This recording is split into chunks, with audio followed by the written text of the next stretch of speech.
And that bond has shaped the way I view the role of mothers in our society. For that reason, I hold deep respect and gratitude for all mothers, and I commend Senator Pia Cayetano for her steadfast advocacy in protecting their rights and welfare. Kaisa po ninyo ako, Senator Cayetano. Thank you very much, Mr. President. Thank you. And I've heard wonderful stories about your mother, which your sister shared with me. So I'm happy to know how much she's inspired His Honor. Thank you. Thank you, Senator Tulfo. Majority Floor Leader. Mr. President, next to Senator Robin Hood Padilla seeking the floor, I move that he be recognized. Maraming salamat po. Senator Robin Hood Padilla is recognized for his interjections. You may proceed, sir, with the permission of the lady who has the floor. Maraming salamat po, Ginoong Pangulo, at sa ating pinunong mayorya. Hindi naman po ako magbibigay ng katanungan, kundi manifestation lang po. Sapagkat ako po ay matagal na naging endorser. Ako po ay naging trabaho ko po yan. Ngayon pong panahon na ito, napakahalaga ng isang katulad po ni Senator Pia Cayetano ang maging champion ng breastfeeding. Sapagkat natatalo po tayo ng mga advertisement, ng mga masasabi natin mga produkto na nakakapagbigay minsan ng maling impormasyon na ang akala nila basta formula okay na.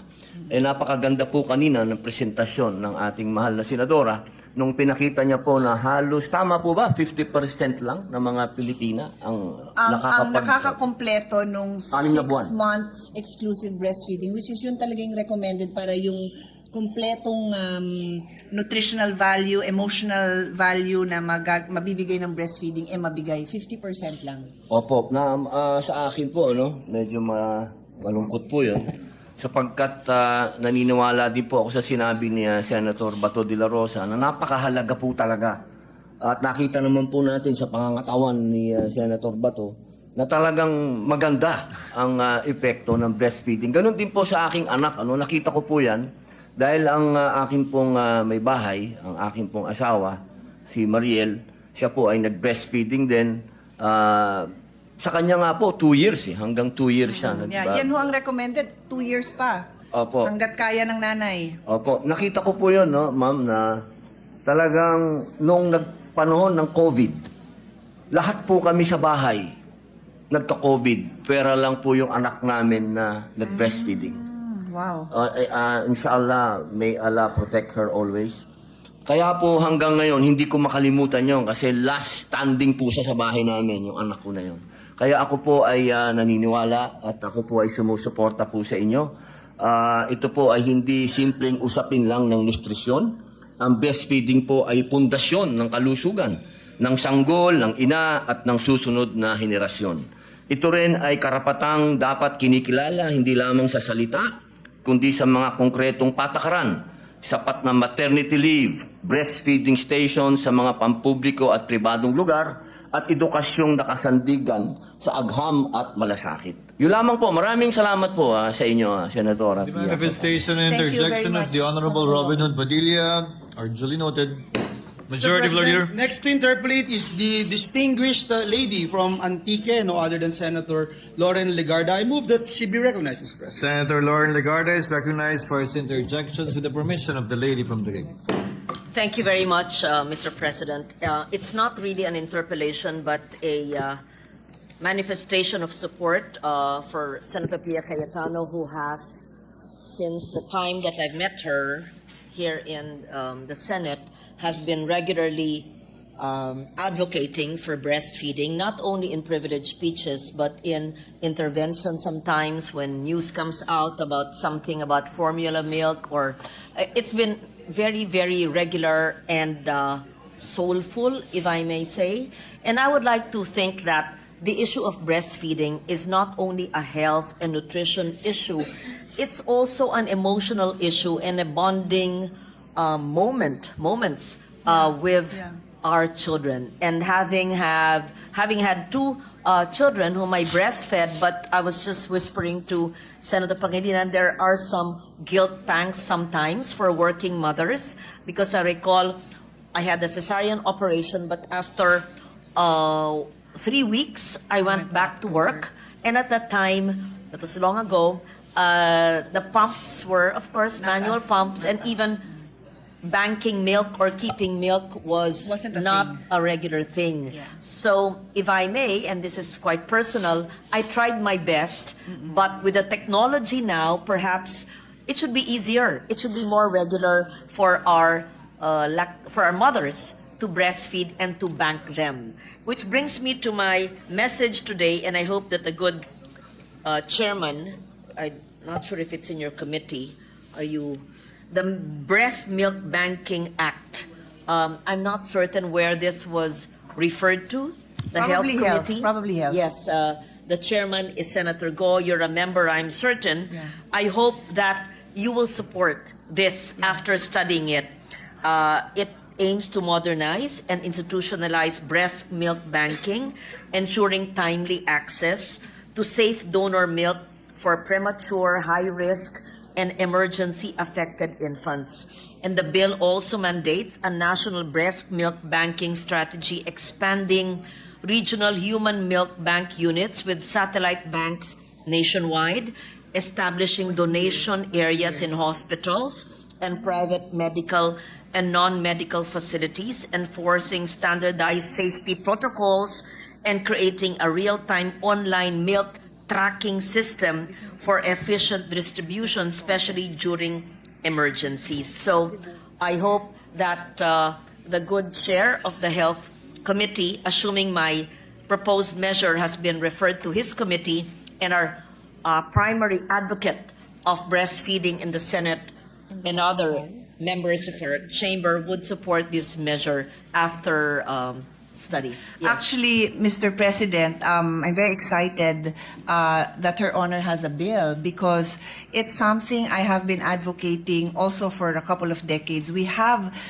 milk banking existing already. Yes. But just like many things, we're It very has to happy be to institutionalize it. Yes. So we have in Fabella, we've included it. We actually have 600,000 to support the efforts of Fabella kasi sila yung takbuhan eh. For the information of many, when you have premature babies and if for one reason or another the mother cannot breastfeed or sometimes abandoned babies, very sick babies, sick mothers, then you have this milk bank that has Yes. milk. And then we also supported the opening of a milk bank in Vicente Soto. Very tagal na In po. Cebu. Yeah, more than 10 years ago na. And then our own hospital in Taguig Pareros, we also have a milk bank. But yes, we definitely want to institutionalize so that in situations like Her Honor mentioned, like disasters, then may pagkukunan nito. And it gives such a good feeling. I actually donated milk, not through a milk bank, but just through a friend. And till this day, the mom, when she's my friend, when she sees me, she tells her child na, Tita Pia is the one who gave you breast milk when I didn't have breast milk. So can you imagine the support system that we create through this milk bank? So yes, that is a very. I'll be happy to subcommittee if His Honor would like us to proceed. Yes, perhaps a first hearing, and thank you for that. I was aware that it was already in existence in Fabella. I'm glad to know that in Cebu, Vicente Soto, but I'm told that not all regions have No, not all. Not all. banks, Yeah.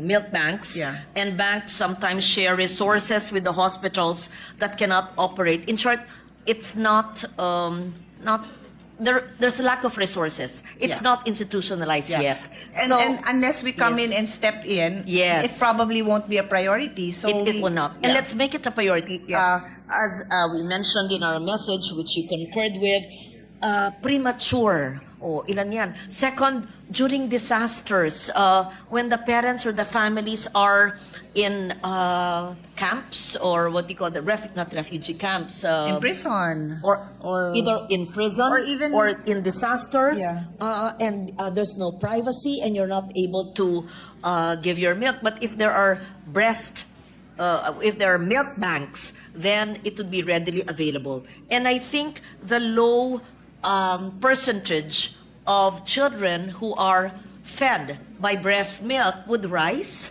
if we institutionalize the breast bank. So I'm glad to excite you on this issue, and I hope we can have, I'm certain, the cooperation of the Health Committee. So before the end of the year, we can institutionalize this and provide even an amendment, if the chair of the Finance Committee would agree, at least to have regional milk banks for our children. So that is my intervention. I'm grateful to the good senator from Taguig and Pateros for bringing this very important nutritional, emotional issue for women and children and for families during breastfeeding month, which is this month of August. Thank you, Thank Senator you. Lauren. I just also, before I want to end on this note, I thank the good senator for her interventions.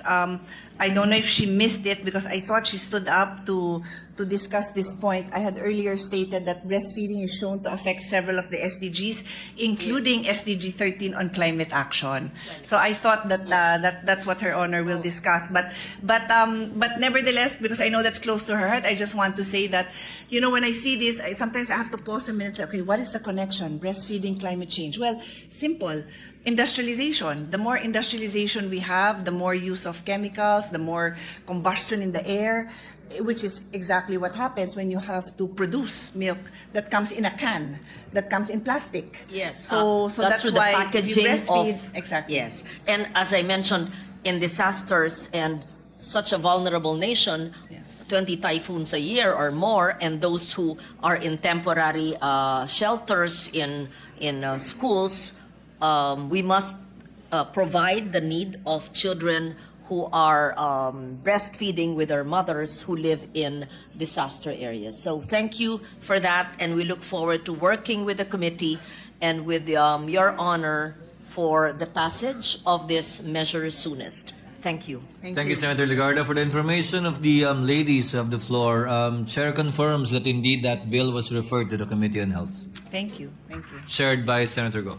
Majority Leader? Yes, Mr. President. Last but not the least is the distinguished Deputy Minority Leader, no other than Senator Risa Ontiveros. I move that she be recognized, Mr. President. Senator Risa Ontiveros is recognized for her interjection with the permission of the lady from Taguig. Salamat tabi, Mr. President. Dear Senator from Taguig and Pateros, pakiramdam ko parang taunang ritual natin ito. Yes, exactly.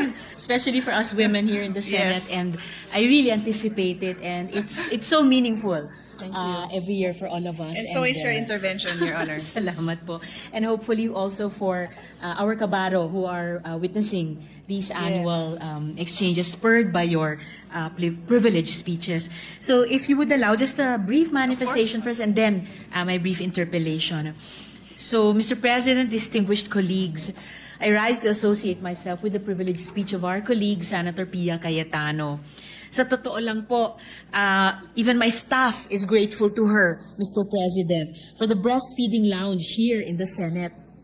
Like her staff, as she has just mentioned, my staff are pump ladies. Strike anywhere, ika nga. Pero pasalamat po sila sa maganda nating breastfeeding lounge dito. Thanks to the good senator from Taguig and Pateros. And our GAD office. And our GAD office, yes. Senator Pia, mabuhay ang ating GAD office.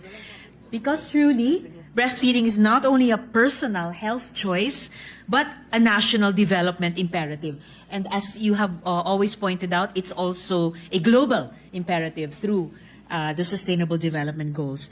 Breastfeeding indeed protects our children, strengthens our families, and reduces the burden of disease on our healthcare system.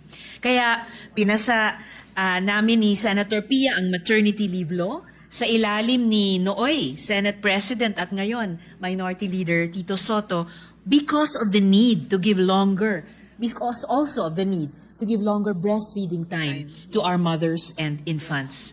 But I wish to underscore one critical gap.